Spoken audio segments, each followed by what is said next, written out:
जिन्होंने ये हमला किया है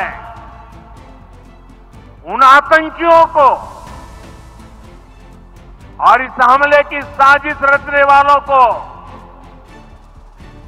उनकी कल्पना से भी बड़ी सजा मिलेगी। अब आतंकियों की बची खुची जमीन को भी मिट्टी में मिलाने का समय आ गया है। Terrorism will not go unpunished. Bhavani नमो पार्वती पतये हर हर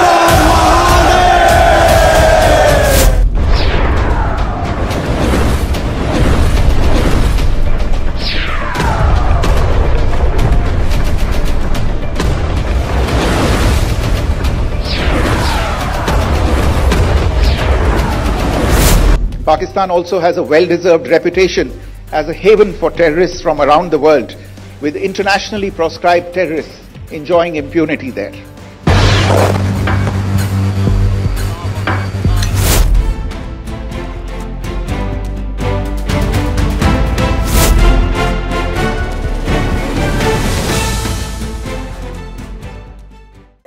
पूर्ण भारत देश झोपेत होता आणि तिकडे पाकिस्तानची झोप उडाली होती। ऑपरेशन सिंदूर सुरू झालं होतं।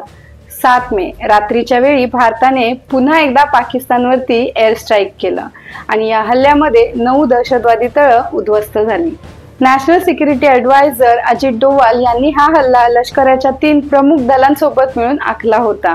यानंतर भारत आणि पाकिस्तानमध्ये युद्धाची परिस्थिती निर्माण झाली। नक्की काय काय घडलं आणि ऑपरेशन सिंदूर नंतर कोणत्या घडामोडी झाल्या बघूयात सविस्तरपणे आजच्या व्हिडिओमध्ये। नमस्कार, स्वागत आहे तुमचा माझ्या YouTube चॅनलमध्ये। 22 एप्रिल 2025 पहलगाम दहशतवादी हल्ला, ज्यामध्ये 26 नागरिकांचा मृत्यू, 5 अतिरेक्यांनी धर्म विचारून फक्त हिंदू पुरुषांना गोळ्या घातल्या। हा हल्ला लष्कर-ए-तैयबाच्या अतिरेक्यांनी केल्याचे खुद्द लष्कर-ए-तैयबाने कबूल केले। 23 एप्रिल पंतप्रधान मोदी सौदी अरेबियाचा दौरा अर्धवट सोडून दिल्लीला पोहोचले। पंतप्रधानांच्या नेतृत्वाखाली कॅबिनेट कमिटी ऑन सिक्युरिटीने पाकिस्तान विरुद्ध ठोस पावले उचलली। राजनैतिक संबंध कमी करणे, पाकिस्तानी लष्करी डेलिगेट्सची हकालपट्टी, 6 दशकांहून अधिक जुना सिंधू पाणी करार रद्द करणे, अटारी जमीन पारगमन चौकी तात्काळ बंद करणे, भारताने इस्लामाबादमधील हाय कमिशन मधून आपले डिफेन्स, नेव्हल आणि एअर ॲडवायझर मागे घेतले। 24 एप्रिल बिहारच्या मधुबनीमध्ये पंतप्रधान मोदी म्हणतात की पहलगाम हल्ल्यासाठी जबाबदार असलेल्यांना आणि त्याचा कट रचणाऱ्यांना त्यांच्या कल्पनेपलीकडेही शिक्षा दिली जाईल। 7 मे द इंडियन आर्म फोर्सेसने पहाटे 1:05 ते पहाटे 1:30 पर्यंत ऑपरेशन सिंदूर राबवले। पाकिस्तान आणि POK काश्मीरमध्ये 9 दहशतवादी ठिकाणांवर हल्ला केला। या हल्ल्यात 100हून अधिक दहशतवादी मारले गेले। हे हल्ले फक्त दहशतवादी कॅम्प, मदरसे आणि ट्रेनिंग सेंटर्सवर केले गेले। त्यातील मुख्य टार्गेट्स कोणते ते बघूया। बहावलपूर मधील मरकज सुभान, जे जैश-ए-मोहम्मदचे हेडक्वार्टर्स होते, जे जैश-ए-मोहम्मदच्या दहशतवाद्यांना भरती, प्रशिक्षण आणि शिकवणी देण्यासाठी वापरले जात असे। मुरिदके येथील मरकज तैयबा हे हाफिज सय्यदच्या नेतृत्वाखाली लष्कर-ए-तैयबाचे हेडक्वार्टर्स होते। येथे प्रशिक्षित दहशतवादी 2008 मध्ये झालेल्या मुंबई हल्ल्यासह अनेक दहशतवादी हल्ल्यांमध्ये देखील सहभागी आहेत। सियालकोटमधील सर्जल कॅम्प एक प्रमुख दहशतवादी कॅम्प। सियालकोटमधील मैमुना जोया कॅम्प हे हिजबुल मुजाहिदीनचे एक प्रमुख प्रशिक्षण केंद्र होते। जैश-ए-मोहम्मद दहशतवादी संघटनेचा मुझफ्फराबाद येथील सय्यदाना बेलाल कॅम्प स्टेजिंग एरिया म्हणून वापरला जात होता। कोटली येथील गुलपूर कॅम्प राजौरी पुंछमध्ये कार्यरत असलेल्या लष्कर-ए-तैयबाच्या दहशतवाद्यांचा तळ होता। कोटली येथील अब्बास कॅम्प हे लष्कर-ए-तैयबाचे आत्मघाती बॉम्बस्फोटकांना प्रशिक्षण देण्यासाठी टेक्निकल सेंटर म्हणून ओळखले जात होते। बर्नाला कॅम्प भीमबर दहशतवाद्यांना शस्त्रे हाताळणे, IED बनवणे आणि जंगलात बचाव करण्याचे तंत्र शिकवण्यासाठी वापरला जात असे। सवाई नाला कॅम्प हा लष्करी तळेबाचा एक महत्वाचा प्रशिक्षण केंद्र होता. भारताने ऑपरेशन सिंदूरचे लष्करी उद्दिष्ट साध्य केले.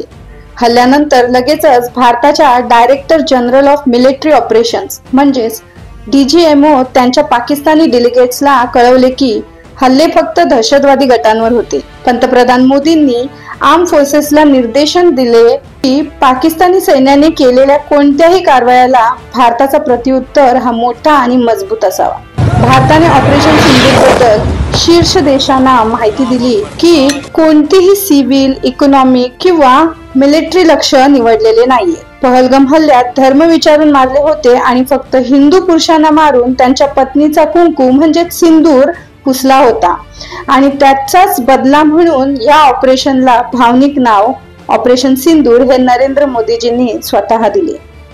7 मे रात्रीच्या वेळी पाकिस्तानने रात्रीच्या वेळी भारतीय टार्गेट्सवर ड्रोनचा पहिला हल्ला केला. सर्व प्रयत्न भारताने हाणून पाडले. रशियन मेक भारताच्या S-400 एअर डिफेन्स सिस्टीमने पाकिस्तानच्या एकही ड्रोन किंवा मिसाईलला भारताच्या धर्तीवर पडू दिले नाही. पाकिस्तानी सैन्याने जम्मू आणि काश्मीर मध्ये नियंत्रण रेषेवर लहान शस्त्रांनी गोळीबार केला. 8 मे रात्री पाकिस्तानने लेह ते सर क्रीक पर्यंत 36 ठिकाणी लष्करी पायाभूत सुविधा, सिव्हिल एरियाज लक्ष्य करण्याचा प्रयत्न करत 300 ते 400 ड्रोन सोडले. त्यातील सुद्धा एकही ड्रोन भारताला हानी करू शकले नाही. भारताने सगळे प्रयत्न हाणून पाडले. भारतीय सैन्याने पाकिस्तानी महत्वाच्या ठिकाणांना लक्ष्य करून प्रत्युत्तर उपाययोजना सुरू केल्या. पाकिस्तानी सैन्याने नियंत्रण रेषेवर आंतरराष्ट्रीय सीमेवर गोळीबार वाढवला.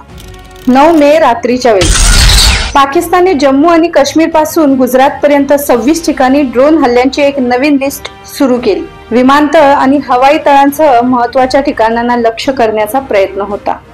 10 मे सकाळी भारताने air defence system, radar sites आणि पाकिस्तानी लष्कराच्या कमांड सेंटर पर्यंतच्या 8 प्रमुख साइटवर मिसाईलचा वापर करून अचूक हल्ले केले, ज्यामध्ये पाकिस्तानी लष्कराचे खूप नुकसान झाल्याचे दिसून आले. एअर बेसेस उद्ध्वस्त झाले. एअर डिफेन्स सिस्टीम सुद्धा उद्ध्वस्त केली गेली. पाकिस्तान पूर्ण उद्ध्वस्त होण्याच्या मार्गावर होता. पाकिस्तानच्या DGMOने भारतीय समीक्षकांना 3:35 हॉटलाईनवर कॉल केला. शत्रुत्व थांबवण्याबाबतचा सामंजस्य करार करण्यासंबंधी चर्चा झाल्या. अमेरिकेचे अध्यक्ष डोनाल्ड ट्रम्प यांनी अमेरिकेच्या मध्यस्थीने केलेल्या फुल अँड इमिडिएट सीज फायर या कराराची घोषणा केली. फॉरेन सेक्रेटरी विक्रम मिस्त्री यांनी संध्याकाळी 6 वाजता भारत-पाक मेमोरँडम ऑफ अंडरस्टँडिंगची घोषणा केली. रात्री 11 वाजता फॉरेन सेक्रेटरी म्हणतात की पाकिस्तान सीज फायरचे उल्लंघन करत आहेत. जर हे थांबले नाही तर भारत याला सडेतोड उत्तर देईल. 11 मे ऑपरेशन सिंदूर अंतर्गत भारतीय सशस्त्र दलांनी केवळ सीमेजवळील पाकिस्तानी लष्करी तळांवर हल्ला केला नाही, तर त्यांची ताकद ही रावलपिंडीमध्ये देखील जाणवली, जिथे पाकिस्तानी सैन्याचे मुख्यालय आहे. झालेल्या कराराच्या पाकिस्तानच्या उल्लंघनाला प्रत्युत्तर देण्यासाठी लष्कर प्रमुख जनरल उपेंद्र द्विवेदी यांनी कमांडर्सना पूर्ण अधिकार दिले. भारतीय लष्कराने लष्करी हल्ल्यात 35 ते 40 पाकिस्तानी लष्करी जवान ठार झाल्याचे म्हटले आहे. भारताने पाकिस्तानी लढाऊ विमाने पाडल्याचे म्हटले आहे, परंतु संख्या सांगण्याचे टाळले आहे. 12 मे भारत आणि पाकिस्तानच्या DGMOची सायंकाळी 5 वाजता चर्चा झाली. बॉर्डर आणि पुढच्या भागातून सैन्य कमी करण्यासाठी तात्काळ उपाययोजनांवर दोन्ही बाजूंनी विचार करण्यावर सहमती दिली. पंतप्रधान मोदी यांनी राष्ट्राला उद्देशून केलेल्या भाषणात म्हटले आहे की ऑपरेशन सिंदूर हे दहशतवाद्यांविरुद्धचे नवीन धोरण आहे. भारत न्यूक्लिअर अटॅक्सच्या ब्लॅकमेल्सना बळी पडणार नाही. ऑपरेशन सिंदूर मध्ये भारताकडून एकूण 80 राफेल्स विमानांचा वापर झाला आहे. मागे झालेल्या एअर स्ट्राईक नंतर भारतातलेच काही लोक एअर स्ट्राईक झाल्याचा पुरावा मागत होते, पण ह्या वेळेला पाकिस्तानी मीडिया या हल्ल्याचे पुरावे देत आहे. बरेचसे व्हिडिओ पाकिस्तानमधून येत आहेत. भारताने पाकिस्तानची केलेली अवस्था बघून पाकिस्तानमधीलच एक भाग बलोचिस्तानमध्ये आनंदाचे वातावरण आहे आणि ते तो सेलिब्रेट करत आहे. बलोचिस्तानने स्वतंत्र देश घोषित केले आहे आणि यार मीर बलोच याने नावही जाहीर केले आहे, रिपब्लिक ऑफ बलोचिस्तान. ऑपरेशन सिंदूर करण्यामागचा एकमेव कारण म्हणजे 22 एप्रिलच्या पहलगाम हल्ल्यानंतर पाकिस्तानने दहशतवादाविरोधात काहीच पावले उचललेली नाही. त्यांनी अतिरेक्यांविरोधात कारवाया केल्या असत्या तर आज ही वेळ आली नसती. उलट ते कुख्यात टेररिस्ट अझर मसूद आणि हाफिज मोहम्मद यांसारख्या लोकांना सुरक्षा देत आहेत आणि काही दिवसांपूर्वी त्यांना सुरक्षित ठिकाणी लपवले असल्याचे समजले. अमेरिकेचे राष्ट्राध्यक्ष डोनाल्ड ट्रम्प म्हणत आहेत की हल्ला करणं हा भारताचा अधिकार आहे. रशियाने देखील भारताची बाजू घेतली आहे, तर UN कंट्रीज देखील भारताच्या बाजूने दहशतवादाविरोधात उभ्या आहेत. फक्त धर्माच्या नावाने इस्लामिक देश हे पाकिस्तानला सपोर्ट करत आहेत आणि त्यात पाकिस्तानला शस्त्र पुरवण्यासारखी मदत करणारा देश म्हणजे टर्की. एहसान फरामोश ज्याला बोलतात त्याचं दुसरा नाव म्हणजे टर्की. 2023 मध्ये टर्कीमध्ये भूकंप आला होता. त्यांना भारताने ऑपरेशन दोस्त ह्या मार्फत सर्वात प्रथम मदत केली होती. भारतातून डॉक्टर्स, आर्मी आणि मेडिकल फॅसिलिटी दिली होती. इतकंच नव्हे तर $20 बिलियन ची मदत देखील केली होती आणि तोच टर्की पाकिस्तानच्या पाठीशी उभा राहतो. त्यांना आर्म्स आणि गोलाबारूद सप्लाय करतो. भारताने पाडलेले ड्रोन्स टर्कीचे असल्याचे उघड झाले आहे, म्हणून बायकॉट टर्की सध्या सोशल मीडियावर वेगाने सुरू आहे.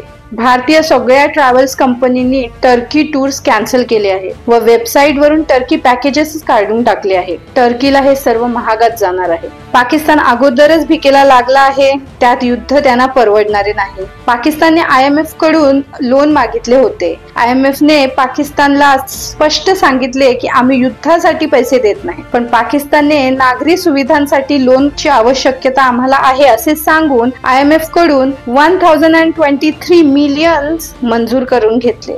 भारताने याचा विरोध करत वोटिंगसाठी नकार दिले. भारताच्या हल्ल्यात जे अतिरेकी मारले गेले त्यांची अंत्ययात्रा काढण्यात आली व त्यात मोस्ट वॉन्टेड अतिरेकी म्हणजेच आतंकवादी हजर होते. यावरून दिसते की पाकिस्तान आतंकवाद्यांना सपोर्ट करत आहे आणि मदत देखील करत आहे. पाकिस्तानची जनताच पाकिस्तानी सैन्याच्या विरोधात उतरणार की काय असे दिसून येत आहे. भारत सरकार हे एक सक्षम सरकार आहे आणि भारत सरकारकडे भरपूर अशा पद्धती आहेत पाकिस्तान सोबत युद्ध करण्याच्या. ह्या आधीही सिंधू पाणी करार रद्द करून भारत सरकारने पाकिस्तानला दाखवून दिले आहे की युद्धाला सुरुवात झाली आहे. पाकिस्तानला रडवण्याचे काम सुरू आहे आणि ते सरकार तुम्हा आम्हाला सांगून करणार आहे. सांगण्याचे उद्दिष्ट एवढेच की सरकारवरती विश्वास ठेवा आणि सतर्क राहा, कारण काही भारतद्वेषी लोक भारतातच राहतात. व्हिडिओ इथपर्यंत बघितल्याबद्दल धन्यवाद. पुन्हा एकदा भारत सरकारला ऑपरेशन सिंदूरसाठी मनापासून धन्यवाद.